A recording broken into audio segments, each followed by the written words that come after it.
नमस्ते दोस्तों, मैं हूं आपका दोस्त विवेक मेहरे। लेकर आया हूं आपके लिए एक नया वीडियो ज्ञान स्टेशन पे। आज हमारे साथ है consultant neuro psychiatrist doctor Vikram Wankhede sir. तो चलिए उन्हीं से जानते हैं डिप्रेशन के बारे में।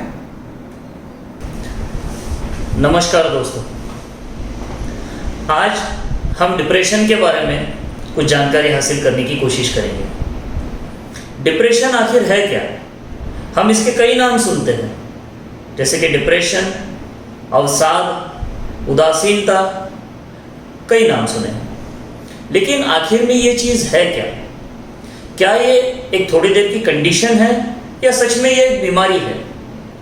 जैसे कि काफ़ी बार हमारे मन में ये ख्याल आते होंगे कि एक डिप्रेस्ड व्यक्ति की तरह हम भी तो काफ़ी बार उदास हो जाते हैं, कभी कभी हमें भी रोना आता है, हम भी मायूस हो जाते हैं। तो क्या हम डिप्रेस्ड है? तो किसे डिप्रेशन कहे और किसे ना कहे, ये बहुत ज़रूरी है। तो सबसे पहले हम ये जान लें कि डिप्रेशन एक तरह का मानसिक विकार है। इसका मतलब ये एक ब्रेन डिसऑर्डर है, हमारे मस्तिष्क की एक डिसऑर्डर है, एक कंडीशन है। हमारा मस्तिष्क जो है, एक ब्रेन जो है, वो अलग अलग तरह के न्यूरोकेमिकल स्ट्रक्चर से बना होता है। इस न्यूरोकेमिकल स्ट्रक्चर के अंदर जब कभी भी थोड़ा इम्बैलेंस हो जाता है तो उससे अलग अलग मानसिक बीमारियां पैदा होती है। डिप्रेशन भी इसी का एक भाग है। डिप्रेशन के अंदर अगर हम लक्षणों की बात करें तो कई सारे मुख्य लक्षण जैसे हम पाए जाते हैं, जिसको हम कहेंगे उदासीनता। लेकिन ये उदासीनता कुछ देर की नहीं होती है, ये लंबे समय तक चलने वाली होती है। लगभग हम कहें तो कई दिनों तक या कई हफ्तों तक, कई महीनों तक चलने वाली होती है। किसी भी चीज़ों में या हमारे जो पसंदीदा चीज़ें हम करते हैं, पसंदीदा जो काम होते हैं, उनमें भी हमें इंटरेस्ट नहीं रहना, मायूसी लगना, ये भी डिप्रेशन का एक बड़ा लक्षण है। इसी के साथ साथ किसी को बहुत ज़्यादा रोना आना या फिर चिड़चिड़ापन होना, नींद बहुत ज़्यादा आना या नींद बार बार टूटते रहना, ज़्यादा भूख लगना या फिर कम खाने की इच्छा होना, बहुत जल्दी थकावट लगना, किसी भी कार्य में, अपने ऑफिस के काम में, घर के काम में, पढ़ाई में मन न लगना, इस तरह के अलग अलग लक्षण जो है डिप्रेशन के मुख्य लक्षणों में आते हैं। हम इन लक्षणों को देख के डिप्रेशन के मरीज को पहचान सकते हैं, उनका इलाज कर सकते हैं। तो आगे वाला संभव जो प्रश्न है वो इस प्रकार से होगा कि भाई डिप्रेशन होता क्यों है? तो साइकियाट्री के अंदर किसी भी बीमारी का हम बायो साइको सोशल इस तरह का एक मॉडल जो है सामने रखते हैं। बायो साइको सोशल का मतलब होता है कि किसी भी मानसिक विकार के पीछे बायोलॉजिकल, साइकोलॉजिकल और सोशल फैक्टर्स जो है वो रोल प्ले करते हैं। बायोलॉजिकल फैक्टर्स माने कि हर एक बच्चा अपने अपने एक गुण, अपने जेनेटिक और एक स्ट्रक्चर लेके पैदा होता है। उसके जेनेटिक्स अलग होते हैं, उसकी बॉडी की फिजियोलॉजी अलग होती है, उसकी बायोलॉजी अलग होती है। तो ये तो हो गया बायोलॉजिकल। इसके आगे साइकोलॉजिकल, जिस तरह से हर एक व्यक्ति का शरीर अलग होता है, उसी तरह से उनकी मानसिक ढंग भी अलग होते हैं, जिसे हम कहते हैं साइकोलॉजी, राइट। तो उसमें भी काफ़ी परिवर्तन होते हैं, काफ़ी बदलाव होते हैं।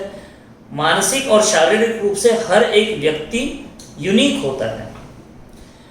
इसके अलावा हम जिस माहौल में पढ़ते हैं, बड़े होते हैं, उस माहौल का भी हम पे काफ़ी ज़्यादा असर होता है, जो कि सोशल फैक्टर्स के अंदर आता है। मैं जैसे उदाहरण के तौर पे बता दूं कि काफ़ी बार किसी आपत्तियों में या फिर किसी डिफ़िकल्ट कंडीशंस के अंदर यदि कोई व्यक्ति रहता है तो उस कंडीशंस का भी विपरीत परिणाम हमारे मस्तिष्क पे होता है। एक छोटा सा उदाहरण मैं और देना चाहूँगा कि फिलहाल जो कोविड की महामारी चल रही है, इस पैनिक सिचुएशन के चलते भी डिप्रेशन और एंजाइटी जैसे डिसऑर्डर्स जो है इनमें काफ़ी बढ़ाव देखने को मिलता है। तो कहीं ना कहीं हमारे सराउंडिंग में चल रही परिस्थितियों का सीधा परिणाम जो है हमारे शारीरिक एवं मानसिक स्वास्थ्य पे होता है। तो इन्हीं सारे फैक्टर्स के चलते डिप्रेशन जैसी बीमारियां पैदा हो सकती है। अब ये होती किसको है? तो हमें ये बहुत ज़रूरी है समझना कि डिप्रेशन किसी में भेदभाव नहीं करता। ये हर एक दूसरी बीमारी की तरह ही हर एक व्यक्ति को हो सकती है, चाहे वो छोटा बच्चा रहे, चाहे एक यंग इंसान रहे, चाहे मिडिल एजेड आदमी हो, चाहे वयस्कर व्यक्ति हो, तो हर एक एज ग्रुप में डिप्रेशन पाए जाते हैं। ये जेंडर का भी फर्क नहीं करता, मेल को भी हो सकता है, फीमेल को भी हो सकता है, ये गरीब को भी हो सकता है, अमीर को भी हो सकता है, जिसको नौकरी काम धंधा है उसको भी हो सकता है, जिसको ये सब नहीं है उसको भी हो सकता है। तो जिस तरह से मैंने जो कारण बताए, ये कारण जिस किसी में भी हो, उस कारणों की वजह से डिप्रेशन हर किसी व्यक्ति को हो सकता है। बाकी अदर बीमारियों की तरह, बाकी की बीमारियों की तरह डिप्रेशन भी एक सामान्य बीमारी है। अब इसका पता कैसे लगाया जाए? जैसे कि मैंने आपको कहा, कुछ लक्षण होते हैं डिप्रेशन के। ये लक्षणों के आधार पर अलग अलग इंटरनेशनल स्टैंडर्ड्स के क्राइटेरियाज बनाए जाते हैं। उसी क्राइटेरियाज को ध्यान में रखते हुए, मद्देनजर रखते हुए हम डिप्रेशन का डायग्नोसिस या फिर निदान करते हैं। अब आते हैं डिप्रेशन की ट्रीटमेंट की तरफ। क्या डिप्रेशन पे कोई उपाय संभव है, कोई ट्रीटमेंट है? जरूर है। कौन से उपाय उस पर कारगर हो सकते हैं? तो सबसे पहले है दवाइयाँ।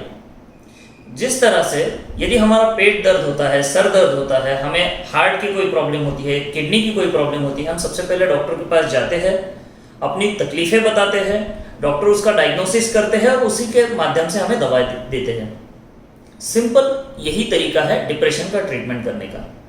हम पहले उसके लक्षण पहचानें, संबंधित स्पेशलिस्ट डॉक्टर के पास हम जाए, उनसे अपनी तकलीफें बयान करें, जिसको देखते वो डॉक्टर आपका डायग्नोसिस कर सकते हैं और आपको उस पर दवाई दे सकते हैं। दवाइयाँ रेगुलर रूप से लेने पे काफ़ी बार 6 से 8 महीने के कोर्स में डिप्रेशन के लक्षणों में काफ़ी गिरावट आ सकती है और ये पूरी तरह से ठीक भी हो सकता है। दूसरा इसका बेहद अहम इलाज होता है ECT, इलेक्ट्रोकन्वल्सिव थेरेपी, जिसे शॉक थेरेपी के नाम से भी काफ़ी लोग जानते हैं। जितनी साइकियाट्री पुरानी है उतनी ही ECT भी, ये थेरेपी भी पुरानी है। लेकिन ECT के बारे में जनसामान्य लोगों में काफ़ी सारे संभ्रम होते हैं कि शॉक देने से कहीं मेरा ब्रेन खराब तो नहीं हो जाएगा, कहीं मुझे इसकी आदत तो नहीं पड़ जाएगी, कहीं मैं भूल तो नहीं जाऊंगा, कहीं मेरा ब्रेन और डैमेज तो नहीं हो जाएगा। ये काफ़ी सारे संभ्रम जनसामान्य में होते हैं। मैं इसके बारे में एक छोटा सा उदाहरण आपको देना चाहता हूँ कि जब कोई मरीज हार्ट फेलियर के साथ में किसी कैजुअलिटी में आता है, किसी हॉस्पिटल में जाता है, तो सारे संभव उपायों के बाद भी जब उसको आराम नहीं मिलता तो डॉक्टर क्या करते हैं? उसे शॉक देते हैं। क्यों देते हैं? क्योंकि बाहर के इलेक्ट्रिकल स्टिमुलेशन की वजह से हार्ट की जो इलेक्ट्रिकल एक्टिविटी है वो जागृत हो जाती है और हार्ट जो है, जो फेलियर में जा रहा था, उसे बहुत जल्दी रिवाइव करना, उसे पुनरुज्जीवित करना पॉसिबल होता है। उसी तरह से ब्रेन में भी जो विद्युत लहरी होती है, जो न्यूरोकेमिकल स्ट्रक्चर होता है, बाहर के माइनर इलेक्ट्रिकल स्टिमुलेशन की वजह से वो बहुत जल्दी बैलेंस होने की संभावना होती है और साथ ही साथ इलाज में बहुत जल्दी उसमें वृद्धि मिलती है। इसी के साथ साथ कई और थेरेपीज भी है, जैसे कीटानिन थेरेपी आजकल बहुत ज़्यादा उपयोग में आ रही है, जो कि एक्यूट डिप्रेशन में, सुसाइडल बिहेवियर में काफ़ी कारगर साबित हो रही है। इसी के साथ साथ जिसे हम काउंसलिंग के नाम से जानते हैं, जिसे हम साइकोथेरेपीज कहते हैं, इस तरह के अलग अलग थेरेपीज भी हम काम में ले सकते हैं, जिसके ऊपर हर एक पेशेंट के हिसाब से, उनके इंडिविजुअल प्रॉब्लम के हिसाब से उनका समुपदेशन किया जाता है, उनको थेरेपीज दी जाती है, जिसके चलते दवाइयाँ और साइकोथेरेपीज के माध्यम से हम पेशेंट को जल्द से जल्द राहत दे सकते हैं और इस बीमारी को जड़ से उखाड़ने में मदद कर सकते हैं। आज हमने डिप्रेशन का यह टॉपिक क्यों चुना? क्योंकि डिप्रेशन बाकी कई बड़ी बीमारियों की तरह जग भर में बहुत ज़्यादा पैमाने पे फैला हुआ है। यूथ में, यानी जो यंग जनरेशन है, उनके अंदर मृत्यु का दर अगर देखा जाए तो डिप्रेशन से होने वाले सुसाइड की वजह से जो मृत्यु होती है उनका प्रमाण बहुत ज्यादा है। जग भर में भी सुसाइड की वजह से होने वाली मौतें तीसरे नंबर पर आती है और भारत यंगस्टर्स का देश है। तो हमें बहुत ज़रूरी है डिप्रेशन के लक्षणों को पहचानना, इसके ऊपर बातचीत करना, इससे जल्दी से जल्दी उपचार तक पहुंचाना और इसको ठीक करना। एक सामान्य नागरिक के तौर पे हमारी क्या जिम्मेदारी है? हमारी जिम्मेदारी ये बनती है दोस्तों कि हम डिप्रेशन को ज़्यादा से ज़्यादा तरीके से पहचानें, इसके लक्षणों को पहचानें, ताकि कभी भगवान ना करे यदि हमें इसका सामना करना पड़े या हमारे परिवार में, आस पड़ोस में, हमारे समाज में यदि कोई व्यक्ति इस लक्षणों से पीड़ित हमें दिखाई दे तो हम त्वरित उसकी मदद कर सके। कम से कम हम उसे डॉक्टर के पास ले जाके इस चीज़ की जांच कर सके कि सच में यह डिप्रेशन है या कोई और चीज़ है, और यदि डिप्रेशन है तो जल्द से जल्द उसका इलाज करके उस मरीज को राहत दिला सके और जल्द से जल्द इस बीमारी को जड़ से ख़त्म कर सके। एक बहुत महत्वपूर्ण बात मैं आपको यहाँ पे बताना चाहता हूँ कि डिप्रेशन या किसी भी दूसरे मानसिक बीमारी का इलाज जब हम शुरू करते हैं तो उसका पूरा कोर्स कंप्लीट कीजिए। जैसे हम एंटीबायोटिक दवाइयों का जो कोर्स है 5 दिन का, 7 दिन का, 14 दिन का, 21 दिन का, जब हम कोर्स कंप्लीट करते हैं तभी हमें अच्छी और बेहतर राहत मिलती है। उसी तरह से मानसिक बीमारियों के भी दवाइयों का एक कोर्स होता है।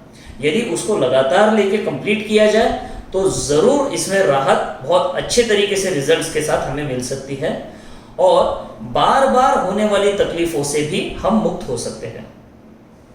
एक बहुत कॉमन मिसअंडरस्टैंडिंग जो है वो पब्लिक के बीच में होती है, वो ये कि साइकियाट्रिस्ट जो दवा देते हैं उसकी हमें आदत पड़ जाती है, या फिर साइकियाट्रिस्ट के पास जाके अगर दवा ले तो मरीज सिर्फ सोते रहता है दिन भर।